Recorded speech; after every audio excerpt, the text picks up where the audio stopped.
be done within 6 months. That sounds awesome. Very good. We have, my first contractor, What is that? second contractor, 28,000. My third contractor, work with Any Cohens in the No, house? my kids couldn't do it. $8,000 a year, it's here, better than 40. Well, part of the My mom's all you gotta do is go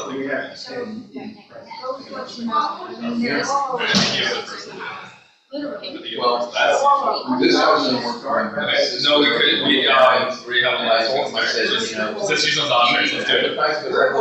Between your mom, and you. 2:14. So, I found more than you don't need. If they come back, I don't know when. Yeah, that sounds very long. Send it in, call it 14. Keep on there.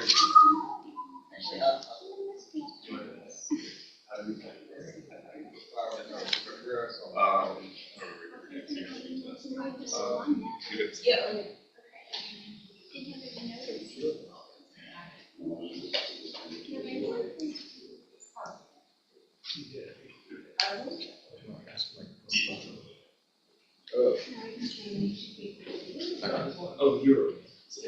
Oh.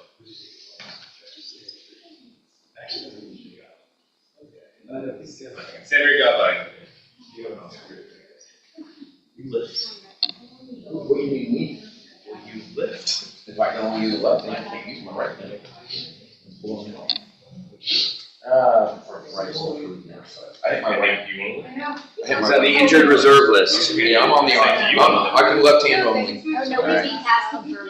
I'll do fine. Alright, so like when we get to brace sheet, you're in good, oh, you left hand only? Left hand only. So, yeah, basically when we get to brace sheet, you're in good shape. Just left hand. Well, one of you. I do have a brace in my calculator.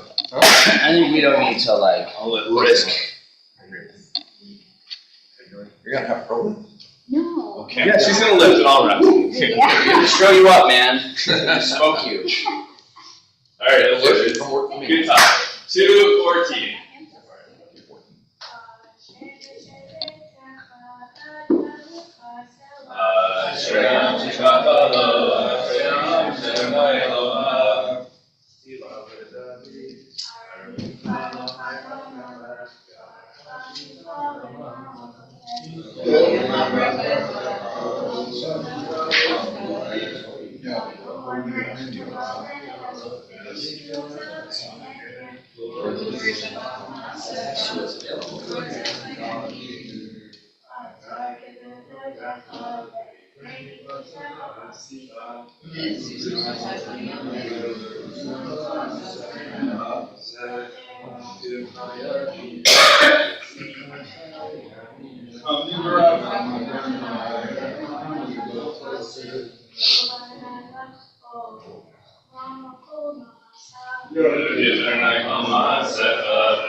Rough.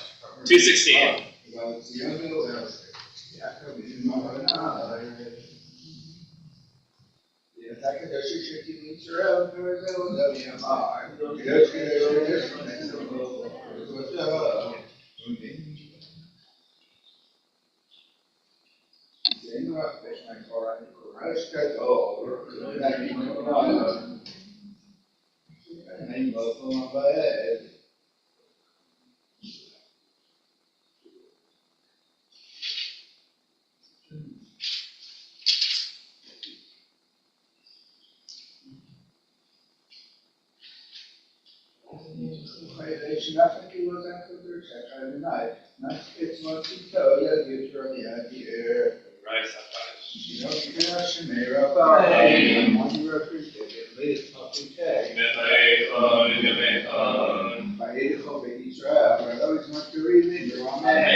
Yavi Yapo Yasu Ekosha Siva Adonai.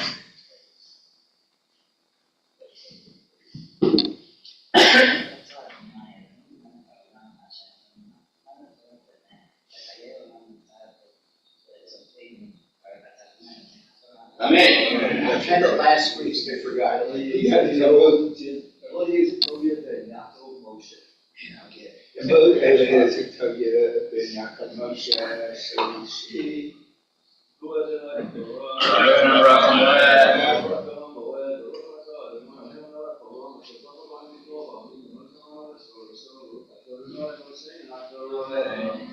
Amen. Et Mishkan, et Olav, et Minsay, et Krasav, et Krashat, et Rikab, et Dav, et Adanav, et Ram, et Dav, et Kabor, et Baprok, Masaf, et Shukhan, et Dav, et Kokilav, et Lachmapin, et Duran, or et Kilav, et Tevet Shemen, or et Shemen, et Bach, et Dav, et Shemen, Mishkav, et Tasmin, et Masaf, Petach, Mishkan, and Nifach, Olav, et Warner, Shilo, et Bada, et Kokilav, et Yorb, et Kano.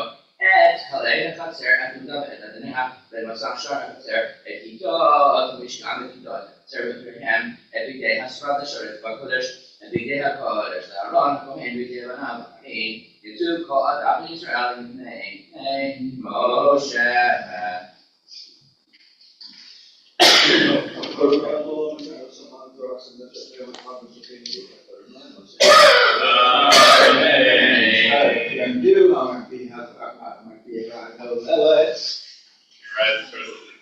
And we tie the please.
ate the whole big Israel. I realized my breathing, real man.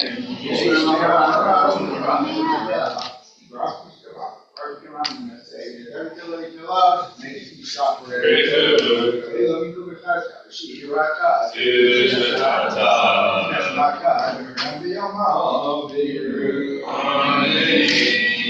we listen individually at first, page 223.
Yaakov Adam Yanukulo Adava Udava Menuhadem Eviuna Menuha Shalom Veshalom Hashim Pameta Menuha Shalei Hashana Rutzeva Yakiru Banefa V'yehu Yimei Ka'im Be'akatam V'yom V'adam Yashishmeh Lenu Le'Otenu Ve'inu Ka'tenu Ka'chenu Tzavera Keho Penu Zoratecha Tavenu Tu'echa Tzavenu Shuatecha Ka'eli Benu Le'Vecha V'yamet Anchilenu Ne'Reini V'Avartan Shabbat V'Tzecha V'Yus B'Yitzel V'Ka'chei Shemecha Baruch Atah Adonai Mekadesh HaShabbat Tzivnei Einu Ha'Yisrael Kilaka V'Tevet V'Davis V'Beitecha V'Kama B'Chut V'Ratzon V'Ratzon Tamid V'Yisrael Amecha V'Ratzon Ne'Nesh Chalitzion Barach Amin Baruch Atah Adonai Kama Chadir Shechinato L'Tziyah V'Dimanav T'Zilah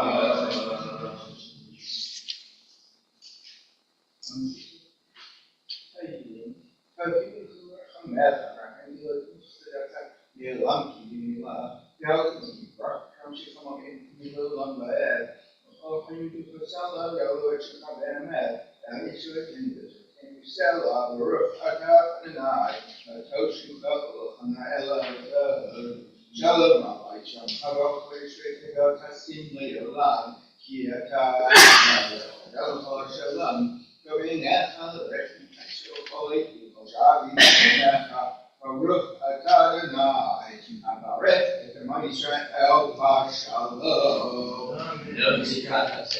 Kadam Yishrosh Nera. Yamad Rafi Venom from Fairway, and the Sunshine Coffee, he shot out, but he's not dreaming. Amen.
We've been remembering today Marjorie Davis, Hannah Israel, Muriel Kornheiser, Diana Lutz, Jack Moss, Alfred Marson, Aaron Price, Betty Weiss, Frank Zipperson, Harry, and Frank Zipperson.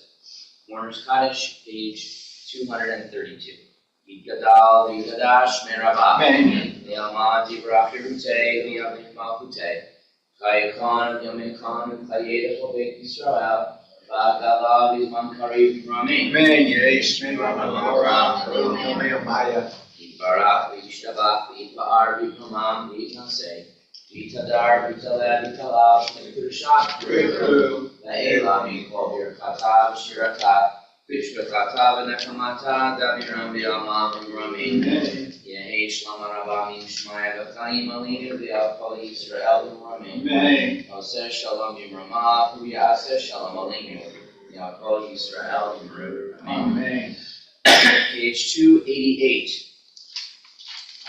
Shir Malad Dasana Me'an Yebo Ezri Mi'anaz Eshman Ba'aret Aitan Madragla Kedim Shumracha V'yineh Lo Yenu L'Shan Shumra Yisrael Adonai Shumra Chalanet Tzofat Yiminech V'yimam Hashem Shekek Averech Kolela Adonai Yishmor Chami Kor Yishmor Nafshach Adonai Yishmor Tzeit Avoecha Necha Ve'ad Olam. And tonight we are observing yard sites for Gilbert Cohen, Aurelia Friedman, Charles Gordon, Alvin Mayer Heller, Harley Carlson, Dahlia Kurt, Daniel Levine, Josh Seiden, Golden Solidar, and Patricia Tentacoste. Mourner's Cottage, page 282. Yidgadal, Yidgadash, Merabah. Le'alma, Dibrach, Yerute, Le'amik Malchute, V'chayekon, V'yomekon, V'chayedech, Obek Yisrael. V'agala, V'zman Karev, Ramin. Yishmer, V'chorah, V'lomim Mayar. Yitbarach, V'yishtabach, Yitba'ar, V'yitmamam, V'yitnaseh. Yitadar, V'yitaleh, V'yitalach, V'yitkudushach. La'elam, Yikol, Birkata, V'shirata, V'shbekata, V'nekamata, Daviram, V'yamam, V'ramin.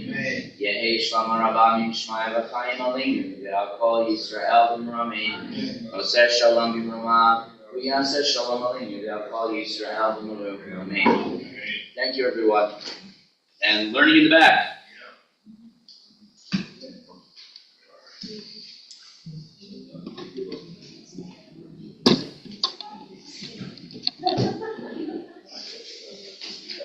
All right, yeah.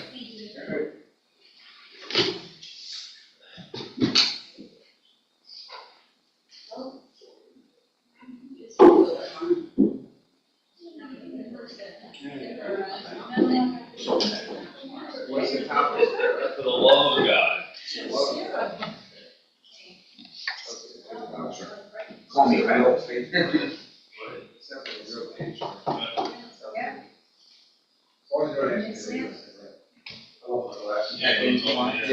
Yeah. I was gonna usually only ask you to read. Yeah. Well, my arms aren't long enough anymore, that's why I need my. Okay, here we go. Thank you. I think he's going with physical therapist to, We have to come to make sure that. talk about it. I'm sure Carol. Yeah, I never asked her. She understands the I've assignment. seen her through I You should ask her. Yes, I've gone through her for other things. Yeah, but she'll understand the assignment. Totally. So who's the guy?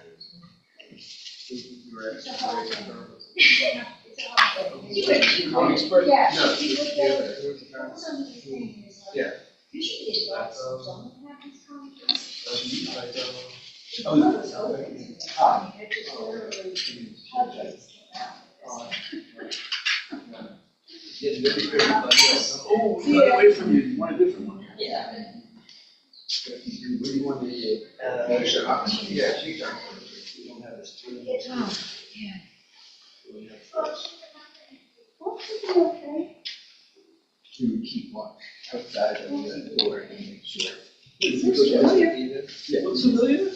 Before, I can't imagine. Before COVID? Yeah. Here we come around. And Rabbi K probably has a good generating for that comment. Oh.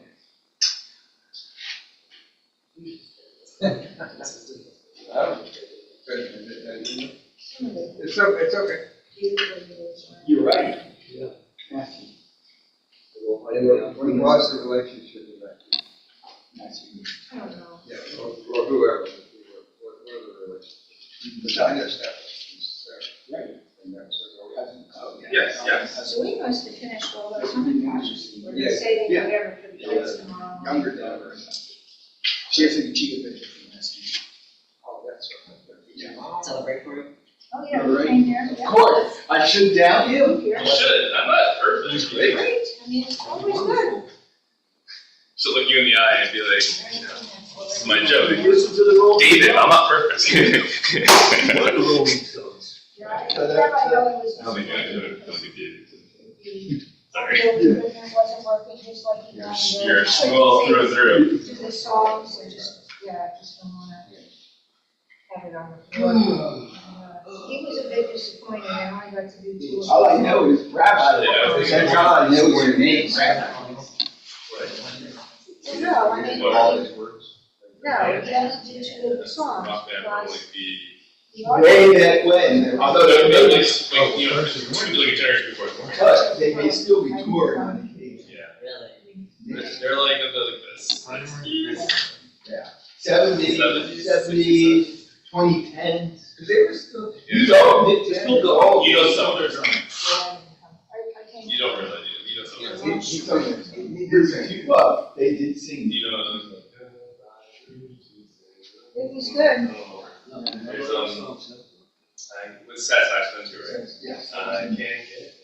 That's also tainted black. He did the You might have to go on YouTube. They're I like heard very, in the elevator. they have a big discography. I'm sure you know some of their songs. I'm sure like in the soundtrack of a movie. It's like that kind of, it's like that. It's like I don't know. Like play like ACDC. You know, like you've heard. Like, So, you don't know this Give me- from Rolling Stones song? Give me Shocker.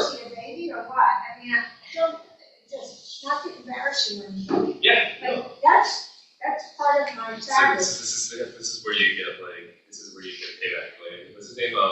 Benson Boone. If you go to Georgia Tech, you should know. So like you can really retell They were like on modern that a stuff. number of years ago, we went to Quite a number of years ago. Sabrina Carpenter. Oh, yeah, I remember. I know. Alright. Okay, now you're talking. Miley Cyrus. Good. Busy Donna. Alright. William Whalen? And she's in there. So I went to Nashville and they had a whole mural on the wall. And it was like, we're doing this like, we're doing a walking tour, like self-guided walking tour, and telling us about the different places, whatever, they have on the mural. And they're like going to the people on the mural, and they're like, Taylor Swift. Like, apparently, because in Nashville, they consider it a jump ship. She got erased from the mural. She's no longer on the mural. Now, that's not Taylor fair Swift. to her, Traitor. but yeah, she. But I wonder now they'll put Beyonce on there. That's Right. That's the real test. The real test of their integrity. Right, we were talking about Nashville. What? You're talking about. You know, I don't know. Yeah, it's all about the money. It's all, that's what I was gonna say, it's all about money. I mean, they don't have integrity, they have money. I can't believe they got rid of Taylor. Yeah. Why would you get rid of Taylor? Yeah. She's a traitor to the musical cause. I don't know. Well, maybe. Alright, we're gonna do this backwards. So before I started doing Dosh and Drosh, I was like, hey, I was looking at different tefillot and trying to add a little bit more kavanot into it, a little bit more intentionality into it. And Back at you. So trying to add more intentionality in our prayers. We looked at the first blessing of Mari, which made sense at the time because we were still doing Mari then. We're not doing Mari today. I'm not sticking around until 8:30 something.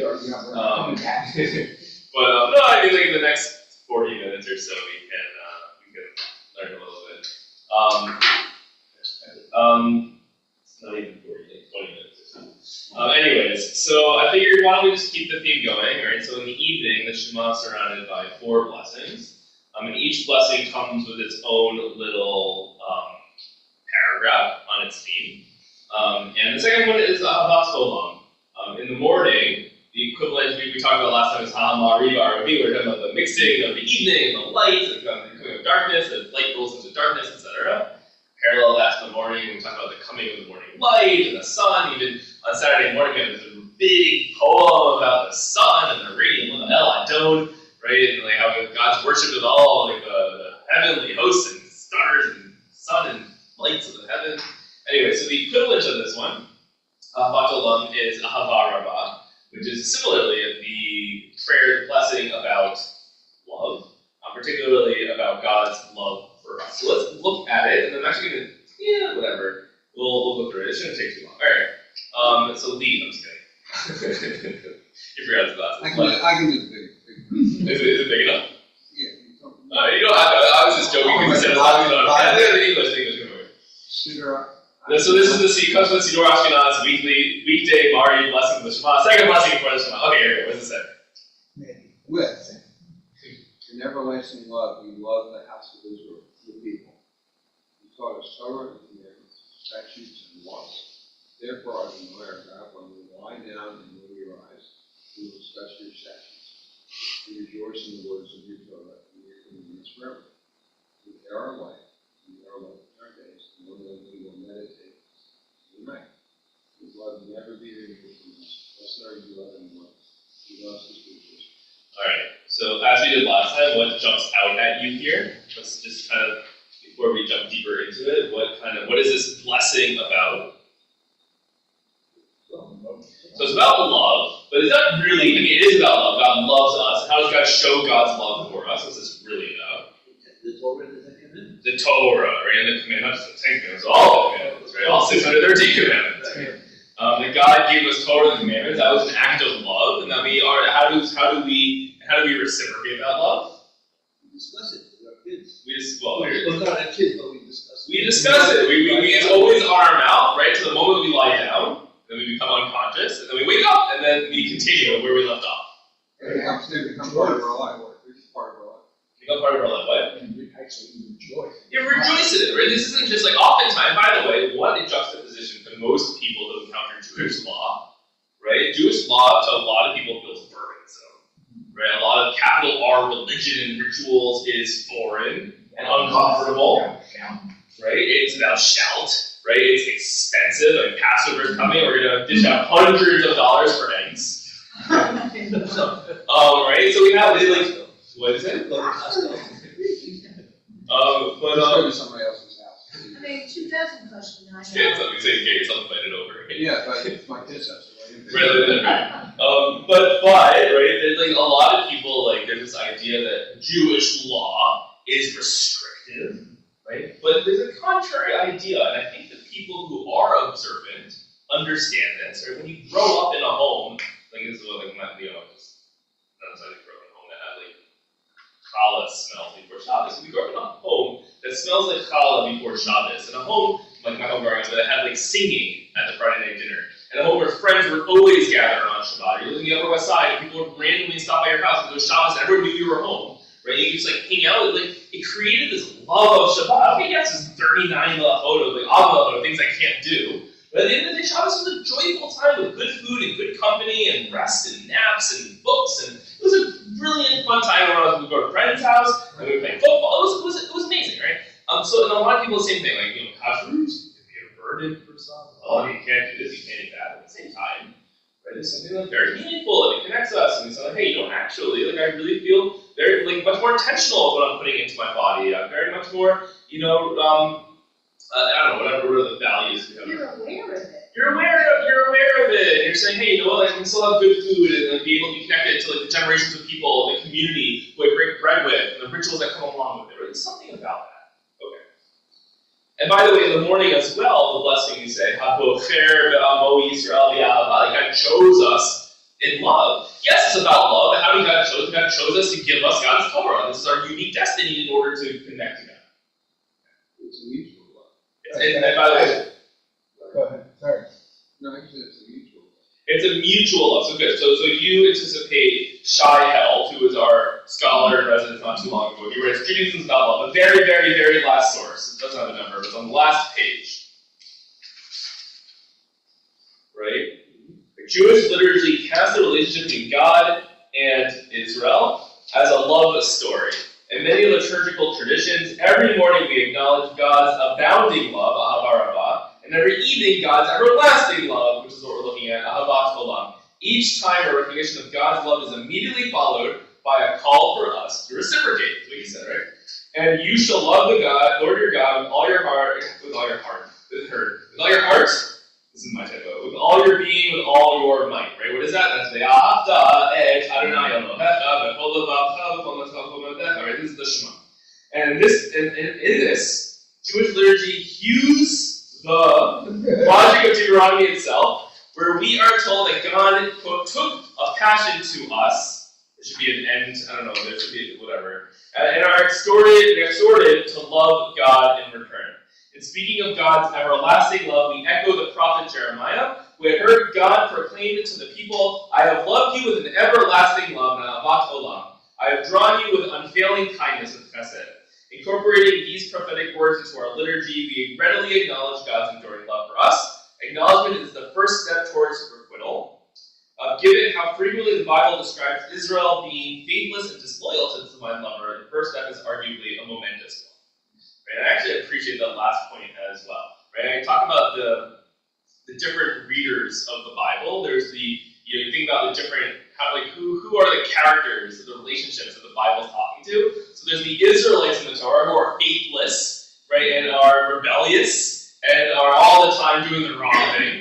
Right? Then there's the ancient readers of the Bible. The Bible's trying to convince to not be like the Israelites. And then there's the modern readers who are us who've already, the Bible's not being sold, it's not like, hey, accept this book, I want you, to have it. Right? It's already been accepted by people years and years ago. We are the direct descendants of that, inheritors of that. And in a way, we have a very different relationship. When we see the Israelites, we roll our eyes at them. Right? It's not trying to convince them. People have already been convinced millennia before us. And we're just the inheritors of that, and we're kind of like, oh, of course. Right? But I really appreciate Rabbi Shaihel's kind of, this momentous kind of moment, and actually to reciprocate God's love. Right? People talk about God being the most tragic figure in the Bible, because all God wants is a people who respect and fear and love Him, and all He gets is the Israelites who do the opposite of that, other than maybe the book of Joshua, right? And maybe Job. Everyone else, the whole book is stories and stories of people who just kind of let God down time and time again. And then we have faith when we left each of the things. Yeah, we had we had faith in God and servant Moses, and immediately after literally the next story, they complained about the lack of water. It was better in Egypt, right? This is horrible. He took us out here to die. Immediately after. They already fought off the Egyptians. Yeah. So he had to have done something.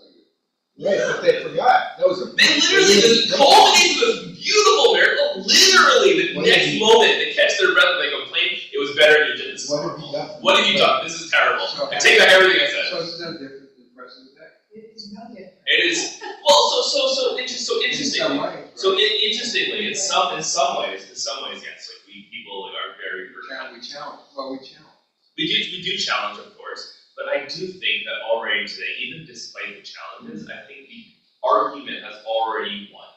Right? Judaism's already established. Torah is already around.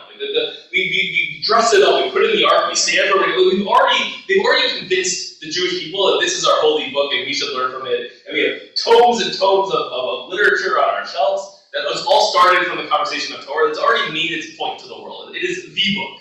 You're the people of the book, right? It's already made it. Yes, we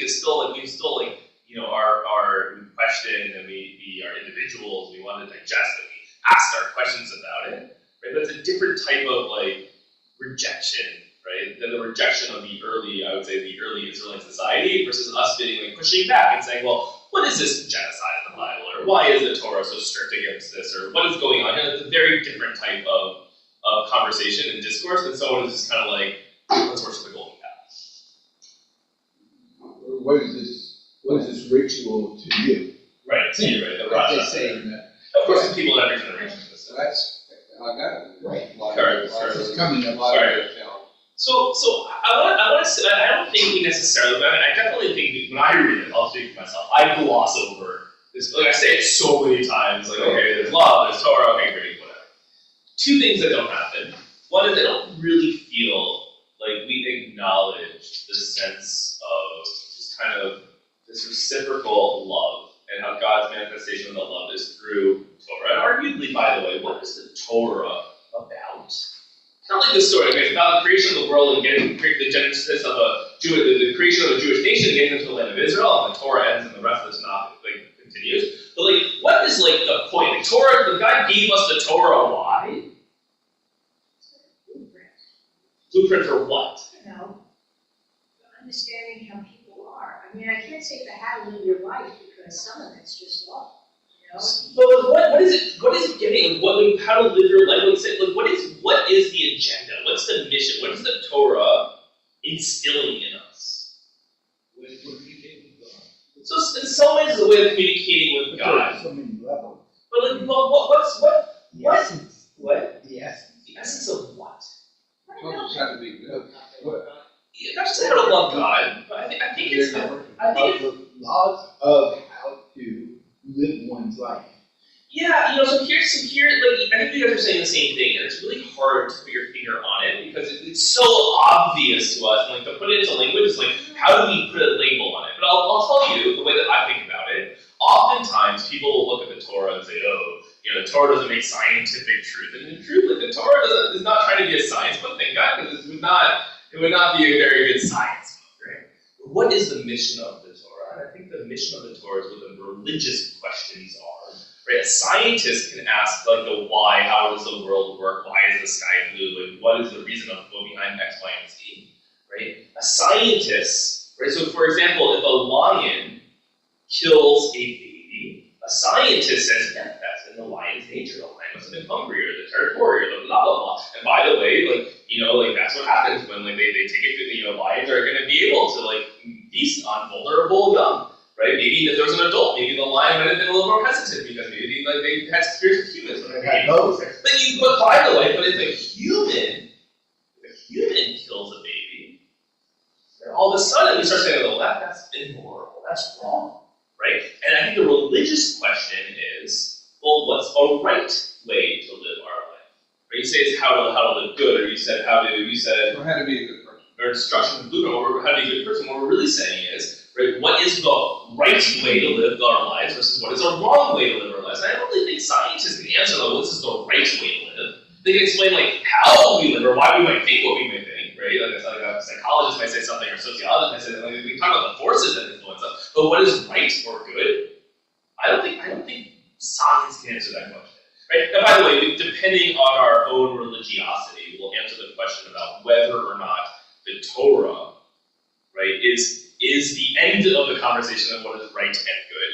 And arguably, I think what makes the Torah and Judaism so rich, right, going back to the doubtfulness of us, is we get to ask questions, and I think Judaism is more than just the Torah, right? It's also the conversations the Torah inspired, and in some ways we do things that are contrary to Torah, or absent in Torah. For example, we just spent the afternoon praying, and for the Torah knows very little prayer. If you wanted to connect to God, He gave a sacrifice. What does the Torah know about prayer? I've said this before, other than El Narafan Allah, there's not a lot of praying in the Torah. The Tanakh, you get a little bit of Hannah's prayer. You get a lot of Hannah's prayer. The second chapter of Samuel, you get Hannah's prayer, right?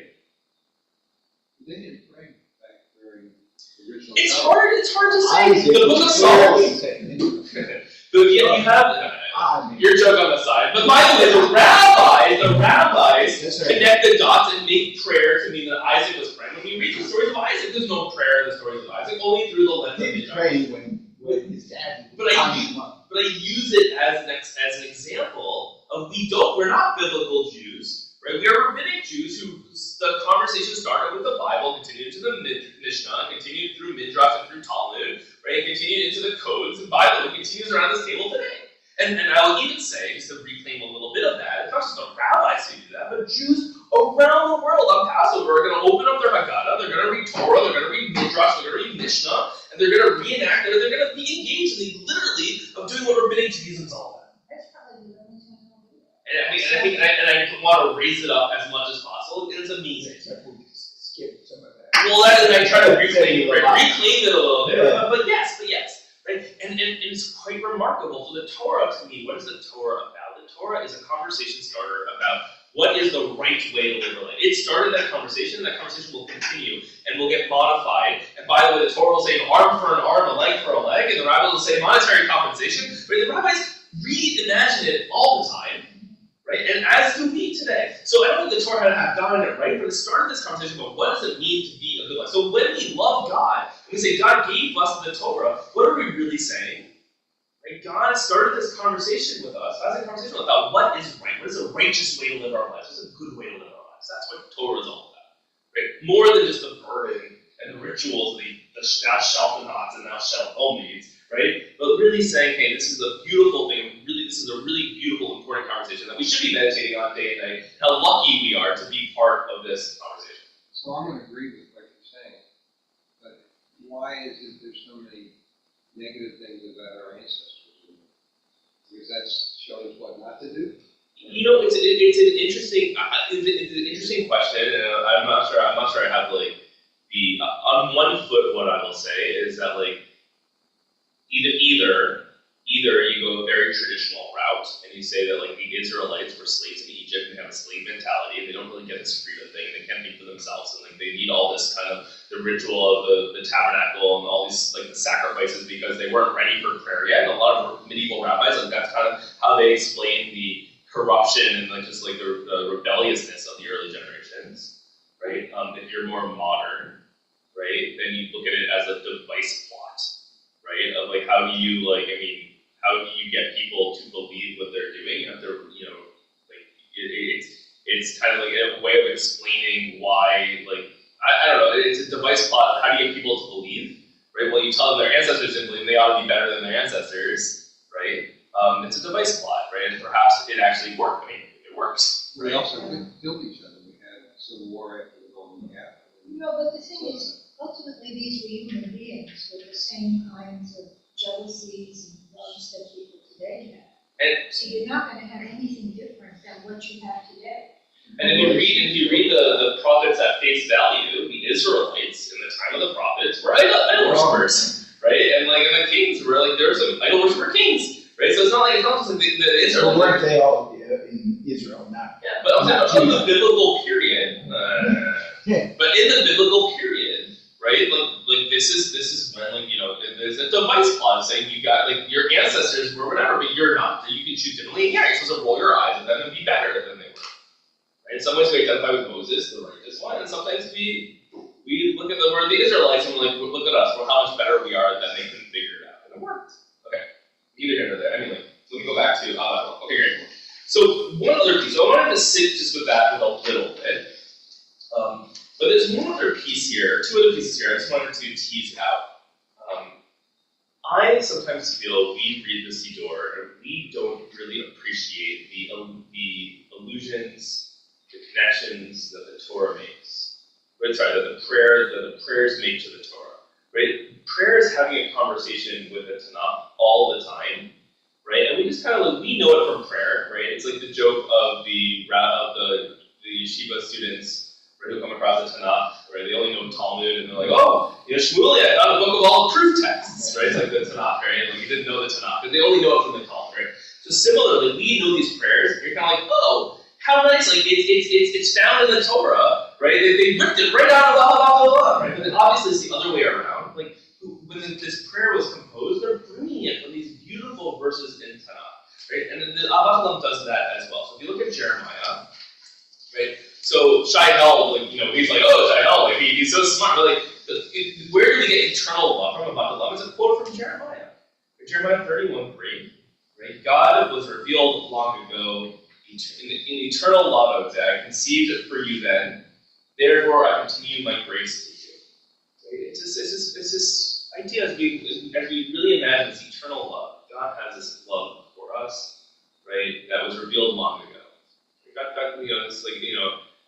The reason why Shai-Hel wrote his book is to talk about God's love for people. This, Jesus loves you. It's a very Christian thing, right? And this is in rabbinical school. The rabbinical student said it to him, and he pushes back. He's like, "This isn't a Christian idea. This is It's all a Jewish idea, right? That God has this love for the people, right? So that's the eternal love that we have.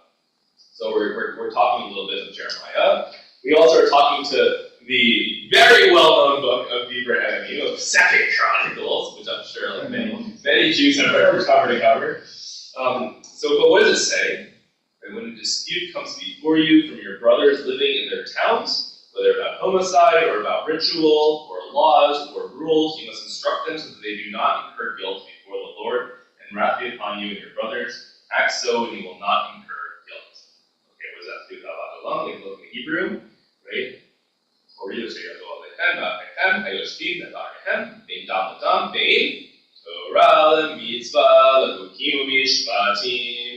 right? So what are these laws that are giving to us?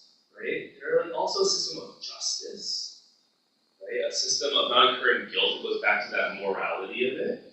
Right? These are laws that we are supposed to really be able to look at, right? The mitzvot, the chukim, the mishpatim, right? Torah, mitzvah, chukim, it's all the same kind of words, but like here it says, like ritual, that's Torah, right? Laws, mitzvah, chukim, oh, yeah, the laws are rules. It doesn't even say Torah here. What a terrible translation, right? But like, or I guess, instruction is like Torah, mitzvah. Anyways, but there's an idea, right? That like, what are these rules really here for? We're quoting here, these are the rules that we're supposed to be studying, be very diligent about, not be lazy with, right? Because by the way, if you misinterpret a Torah, right, according to religious imagination, right, it's hefty. It's not just like, oh, wouldn't it be nice? Wouldn't it be nice if we like had mods on Passover? No, like the idea really is we're gonna hold ourselves to the standard, hold yourself to the standard. Right? There's no halvesies about it.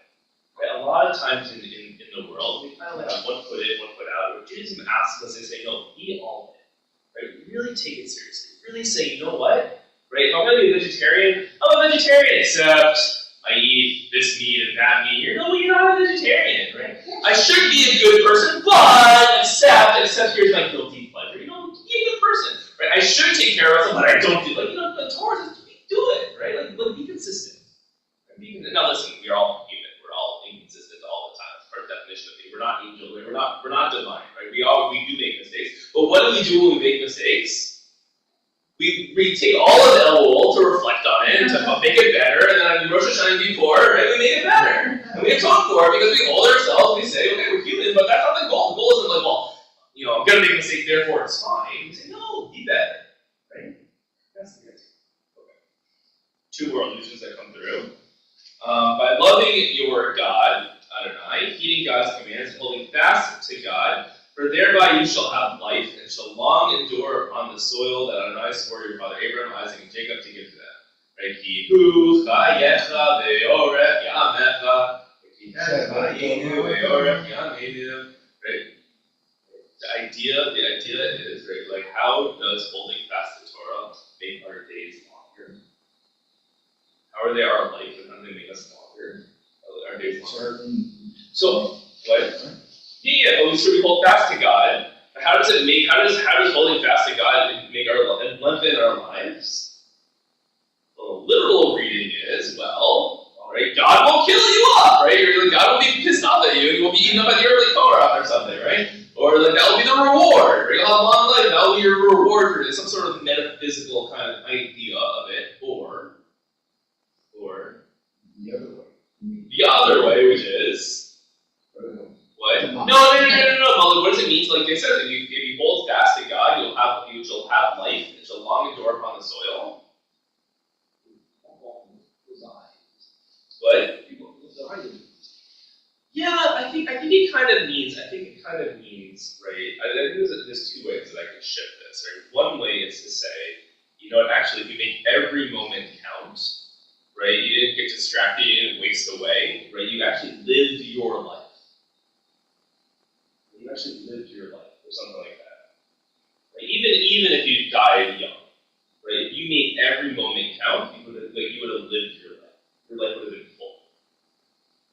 Or something like that. Or when I think about the dead, versus like people I always talk about when everyone imagine your parents, imagine your grandparents, right? And name, you have 4 grandparents, you have 16 great-grandparents. Can you name all 16 great-grandparents? Right? Some of those great-grandparents are dead. Right? Can you tell me what all your great-grandparents did?